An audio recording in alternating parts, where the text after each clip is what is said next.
There is a sound that most people in the Western world have never heard, not because it is secret, not because it is lost, but because for thousands of years it existed only where the nearest city was hundreds of kilometers away. In the vast, silent grasslands of Mongolia, where nomadic herders spent lifetimes alone with their animals, the wind, and their own voices. And in that silence, they discovered something about the human body that modern neuroscience is only now beginning to confirm. They found that a single human throat can produce two distinct tones simultaneously, not through any instrument, through the precise shaping of the tongue, the palate, and the breath. One deep frequency sits in the chest like a drum. A second, lighter tone floats above it like a whistle. And when these two frequencies meet inside the body at the same moment, something happens to the nervous system that no pill, no supplement, and no meditation app has been able to replicate. Tonight, I am going to explain exactly what that something is. I'm going to explain why 5 minutes of this frequency, listened to at the right moment, may begin reversing nerve damage that has been quietly accumulating in your body for over a decade. And I am going to give you a precise, step-by-step protocol so that by the time you finish watching, you know exactly what to do tonight. But first, you need to understand what that damage actually looks like. Because most people who have it have no idea. Think about the last time you ate a full meal and felt completely fine an hour later. No bloating, no heaviness, no acid creeping up your throat at 2 a.m. Now think about the last time you fell asleep within 10 minutes of lying down and woke up 7 hours later without a single interruption.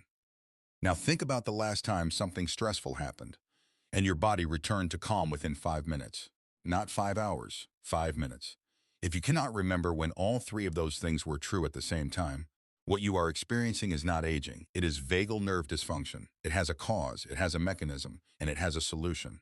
Your nervous system is not a single wire. It is a network of billions of fibers, each one wrapped in a protective coating called myelin. Think of myelin like the rubber insulation around an electrical cord. When it is intact, signals travel fast and clean. Your heart rate adjusts instantly. Your digestion works without effort. Your immune system responds and quiets at exactly the right moments. But myelin degrades slowly, quietly, and it degrades fastest in the one nerve that controls more of your body than any other, the vagus nerve.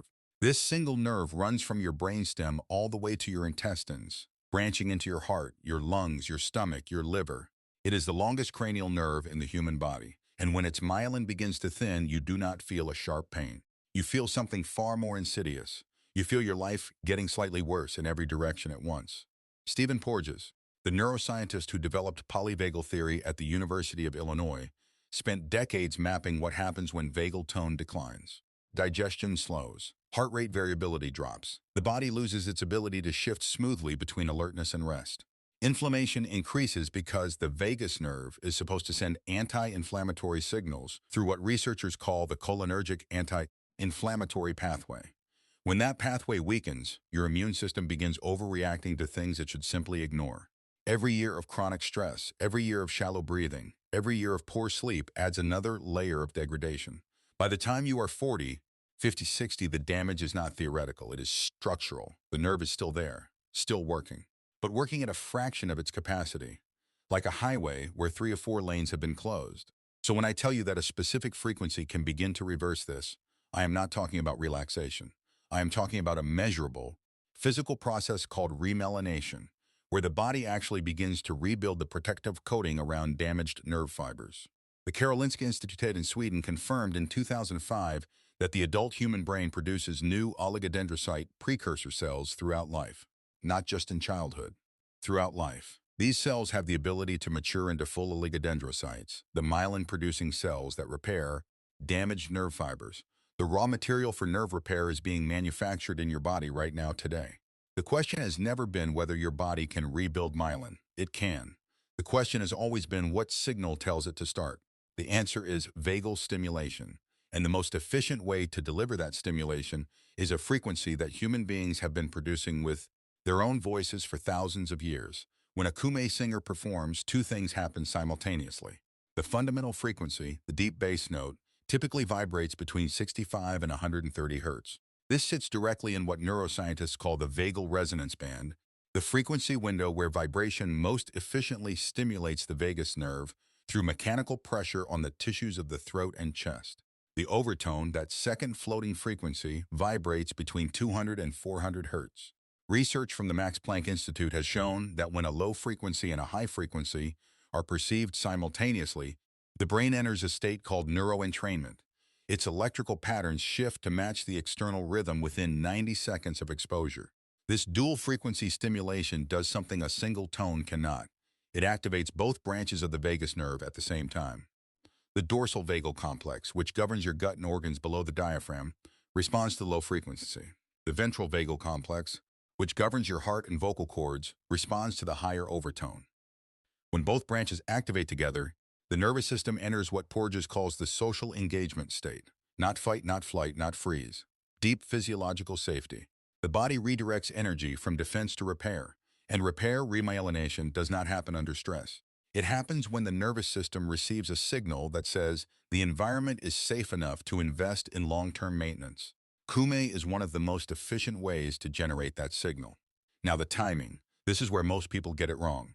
You can listen to Mongolian throats singing at any time of day and your nervous system will respond. But there is a specific window where the effect multiplies dramatically. That window is the 5 minutes before you fall asleep. As your body transitions from wakefulness to sleep, your brain waves shift from beta active thinking down through alpha into theta, the threshold of sleep. This transition is called the hypnagogic state. During it, your brain is extraordinarily receptive to external frequency input. The critical faculty that normally filters and evaluates incoming information is quieting. A study from the University of California found that auditory stimulation during this window produced a 40% increase in time spent in deep slow-wave sleep, the phase where most physical repair occurs. During slow-wave sleep, the body releases its highest concentrations of growth hormone. And the hypothalamus that triggers this release receives direct input from the vagus nerve. So when the vagus has been properly stimulated before sleep, the entire hormonal cascade of repair is amplified. Growth hormone activates oligodendrocytes. Oligodendrocytes rebuild myelin. Myelin restores nerve function. Every link in that chain has been independently verified in peer-reviewed research. Here is the exact protocol. Find a recording of authentic Mongolian kume, specifically kume or Saigit style. Not a remix, not a meditation track layered over synthesizers. A dedicated recording where the singer is the primary sound. Lie on your back, this is critical.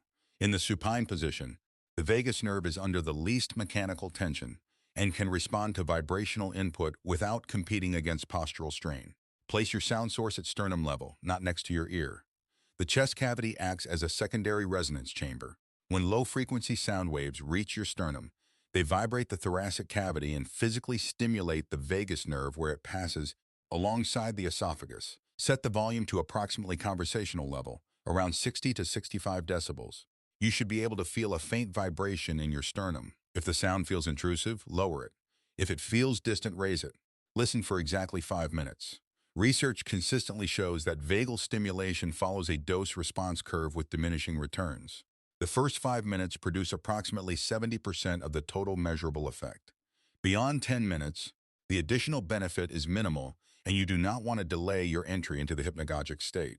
Do not analyze the sound. Do not try to identify the two tones. Analytical listening activates the prefrontal cortex and suppresses vagal activation. Simply allow the sound to exist in your awareness the way warm water surrounds you in a bath. Be in it. Let it wash. The first changes most people notice within 3 to 5 nights are in sleep quality, not duration, but the feeling upon waking, clarity. The sense that the fog has lifted. This is glymphatic clearance improving, the brain's waste removal system becoming more efficient during deeper sleep. By week 2, digestion often shifts.